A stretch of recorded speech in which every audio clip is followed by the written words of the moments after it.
हाँ जी नाज़रीन, सीधा चलते हैं बीजेपी के स्पोक पर्सन तनवीर इकबाल कुरैशी के पास। तनवीर इकबाल कुरैशी साहब हमारे साथ फोन लाइन पर बराह रास्त मेंढर से जुड़ चुके हैं। इनसे जानने की कोशिश करेंगे जिस घड़ी का लोगों का इंतजार था। हम बात करेंगे राजौरी पुंछ अनंतनाग नशिस्त पार्लिमानी नशिस्त की हम बात करेंगे। तनवीर इकबाल कुरैशी साहब, सीधा सवाल रहेगा, मियां अल्ताफ साहब की जीत को आप कैसे देखते हो?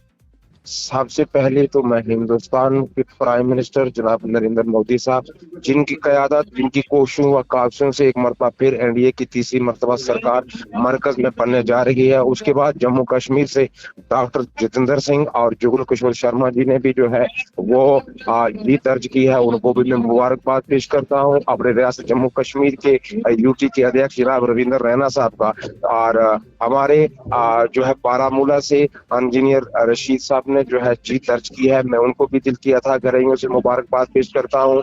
मैं नेशनल कॉन्फ्रेंस के सेंट्रल कश्मीर से जनाब रूहुल्लाह मेहंदी साहब, उनको भी मुबारकबाद पेश करता हूँ। और जहां तक सवाल है अनंतनाग राजौरी पुंछ से एक बड़ी जीत दर्ज की है मियां साहब ने, तो मैं समझता हूं कि ये जीत बड़ी अहम जीत है। और इसमें चाहे उसमें हिंदू हो, मुस्लिम हो, सिख हो, ईसाई हो, तमाम लोगों को।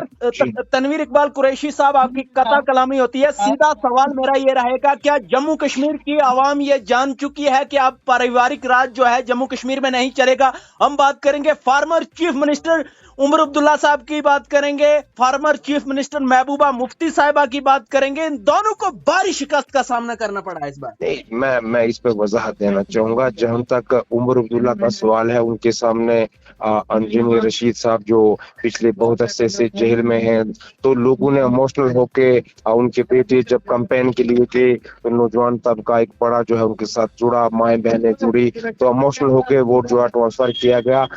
उमर अब्दुल्ला का एक अपना कद है सियासत में, उनका कोई मुकाबला नहीं, कोई सानी नहीं। तो ये सियासत में हार जीत जो है इलेक्शन में मैदान में उतर के होती है। तो जहां तक सवाल है अनंतनाग राजौरी पुंछ, मोहतरमा महबूबा मुफ्ती भी एक मजबूत और एक बड़ी लीडर है, उनका भी मैं समझता हूँ कि उनका भी कोई मुकाबला नहीं है। बहरहाल रूहानी तौर पे मियां साहब को वोट पड़ा है, इसमें कोई शक नहीं। और वोट किसी एक शख्स ने उनको नहीं डाला, उसमें चाहे गुजर हो, पहाड़ी हो, हिंदू हो, मुस्लिम हो, सब लोगों ने अपना उसमें योगदान दिया। कहीं ना कहीं आपकी जमात तो दावा कर रही थी कि जो आपके उम्मीदवार थे जफर मनाज साहब, उनकी जीत होगी, कहीं ना कहीं उनको भी भारी शिकस्त का सामना करना पड़ा है। आप मुझे बताओ कि हमारे किस लीडर ने ये कहा कि आप जो होंगी वो हमारे जमात हैं?